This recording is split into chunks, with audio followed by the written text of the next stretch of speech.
सांगली नीट परीक्षेच्या पेपरफुटी प्रकरणात सहभागी असणाऱ्या सगळ्यांवर कठोर कारवाईसाठी राज्य शासनाच्या माध्यमातून केंद्र शासनाकडे पाठपुरावा करणार कृष्णराज महाडिक। नीट परीक्षेच्या पेपरफुटी प्रकरणात सहभागी असणाऱ्या सगळ्यांवरच कठोर कारवाईसाठी राज्य शासनाच्या माध्यमातून केंद्र शासनाकडे पाठपुरावा करणार आहे। विद्यार्थ्यांना भेटून त्यांचे म्हणणे सूचना सरकारकडे पोहोचवलं जाणार आहे, असं भारतीय जनता युवा मोर्चाचे प्रदेश अध्यक्ष कृष्णराज महाडिक यांनी पत्रकार परिषदेत सांगितलं आहे। दरम्यान युवा शक्ती जागर यात्रेच्या माध्यमातून राज्यातील युवकांचे प्रश्न अडचणी जाणून घेऊन मुख्यमंत्र्यांसमोर मांडले जाणार आहेत, असंही त्यांनी म्हटलं आहे।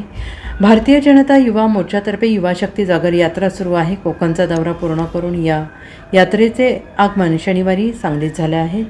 सांगलीत पत्रकार परिषदेत महाडिक म्हणाले, नीट पेपरफुटी प्रकरण केंद्र शासनाने अतिशय गांभीर्याने घेतलेलं आहे। CBI यंत्रणा खोलात जाऊन चौकशी करत आहे। या प्रकरणात सहभागी असणाऱ्यांबाबत सरकारचे धोरण झिरो टॉलरन्स अशा पद्धतीचं आहे। मी राज्य शासनाच्या माध्यमातून केंद्र शासनाकडे या प्रकरणी कठोर कारवाईसाठी पाठपुरावा करतोय। नीट परीक्षेच्या विद्यार्थ्यांना भेटणार आहे। परीक्षेसंदर्भातील त्यांचे म्हणणे सूचना मुख्यमंत्री देवेंद्र फडणवीस यांच्याकडे पोहोचवणार आहे।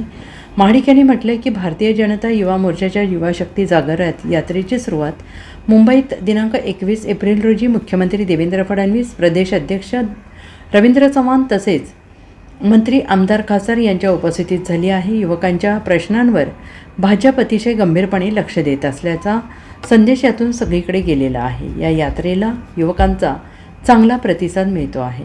युवक संघटन युवा पिढीपर्यंत पोहोचवणे, युवक संघटन बांधण्याबरोबरच पक्षाचे विचार पुढील पिढीला सांगणे, पोहोचवणे, केंद्र आणि राज्य शासनाच्या योजनांची माहिती देणे, वेगवेगळ्या क्षेत्रातील युवकांना पक्षाकडे आकर्षित करण्यासाठी ही यात्रा महत्त्वपूर्ण ठरते आहे।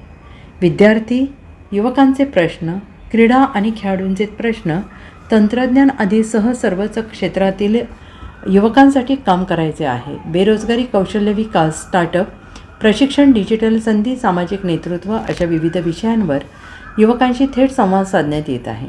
शनिवारी दुपारी येथील टिळक स्मारक भवनमध्ये युवा मेळावा झाला आहे। अध्यक्षस्थानी प्रदेशाध्यक्ष कृष्णराज महाडिक हे होते। महापौर धीरज सूर्यवंशी, भाजपचे जिल्हाध्यक्ष सम्राट महाडिक तसेच पदाधिकारी कार्यकर्ते उपस्थित होते। युवा शक्ती जागर यात्रेची सुरुवात ही एप्रिलच्या 21 तारखेला मुंबईमधनं पार पडली आणि आपल्याला सर्वांनाच सांगताना अतिशय आनंद होतोय की ह्याच्या शुभारंभासाठी सन्माननीय मुख्यमंत्री देवेंद्रजी फडणवीस साहेब, आमचे प्रदेशाचे अध्यक्ष रवींद्रजी चव्हाण साहेब, अनेक मंत्री महोदय, आमदार महोदय, खासदार महोदय त्या ठिकाणी उपस्थित होते आणि त्यांच्या माध्यमातून एक खूप मोठा संदेश मी म्हणेन की संपूर्ण महाराष्ट्र राज्यामधल्या युवा पिढीला गेलेला आहे की आमचा पक्ष युवकांच्या प्रश्नांकडे किती गांभीर्याने इथून पुढे लक्ष देणार आहे। मी ह्या जेव्हा युवा शक्ती जागर यात्रेची सुरुवात केली, माझे अनेक सहकारी, आमचा पहिला टप्पा हा कोकण विभागात होता। आमचे कोकण विभागामध्ये म्हणजे मुंबईपासून चालू केल्यानंतर नवी मुंबई, तसंच रायगड उत्तर दक्षिण, रत्नागिरी उत्तर दक्षिण, सिंधुदुर्ग आणि आज आम्ही पश्चिम महाराष्ट्र दौऱ्यावरती आहे। ह्या दौऱ्याचा दुसरा दिवस आहे। सुरुवात कालच पुण्यापासून झाली। आज आम्ही सांगलीमध्ये आहे, उद्या काही दिवस आम्ही सोलापूरमध्ये असणार, तसंच कोल्हापूरमध्ये सुद्धा जाणार आणि खूप चांगल्या उत्साहाने प्रतिसाद सगळ्याच जिल्ह्यांमध्ये येताना दिसतोय।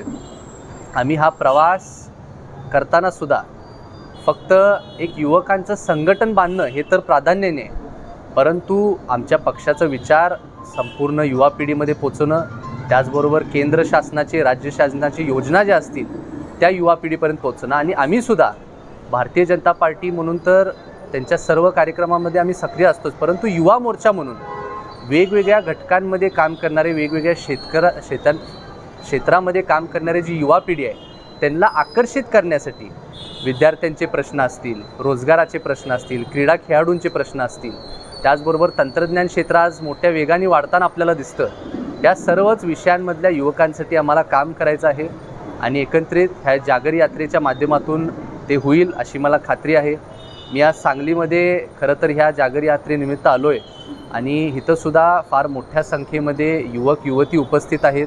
आजचा आमचा संपूर्ण दौरासुद्धा खूप चांगल्या पद्धतीने आमच्या सर्व पदाधिकाऱ्यांनी रचलेला आहे आणि इथंसुद्धा आज जे आमचे वरिष्ठ सर्व उपस्थित आहेत, मी त्यांचेसुद्धा आभार मानतो की त्यांचं मार्गदर्शन आमच्या सर्व युवा पिढीला लाभणार आहे आणि येणाऱ्या टप्प्यातमध्ये सुद्धा पश्चिम महाराष्ट्र झाल्यानंतर उत्तर महाराष्ट्र, मराठवाडा, विदर्भ असा आम्ही पुढच्या 1-2 ते 2.5 महिन्यात संपवणार आहे.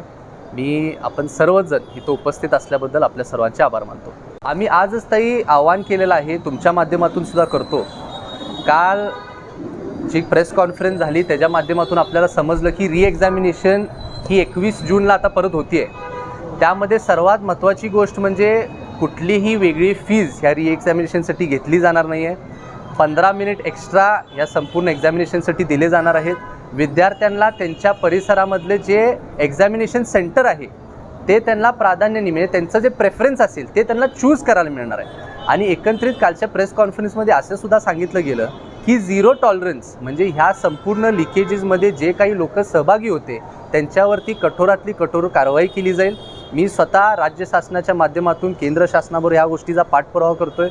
मी आजसुद्धा जे आवाहन केलं त्या माध्यमातून सांगितलं की महाराष्ट्र राज्यामध्ये जर एका ठिकाणी कुठं हे सर्व विद्यार्थी जमणार असतील, मी स्वतः दौऱ्यामध्ये आहे, परंतु त्या गोष्टीला प्राधान्य देऊन मी त्यांची भेट घ्यायला जाईन. आज आम्हाला ऑलरेडी फोन कॉल यायला चालू झालेत, कारण आज सकाळीच आम्ही ते आवाहन केलं आहे. त्यामुळे ते ज्या कुठल्या जिल्ह्यात बोलवतील आम्ही त्यांची भेट घ्यायला जाईन. अजून काय त्यांच्या सूचना असतील किंवा त्यांना वाटते की ज्या गोष्टी झाल्या पाहिजेत त्या शासनापर्यंत पोहोचण्याचं आम्ही आता इथून पुढे काम करणार आहे. Bureau report SPN Marathi, Mumbai.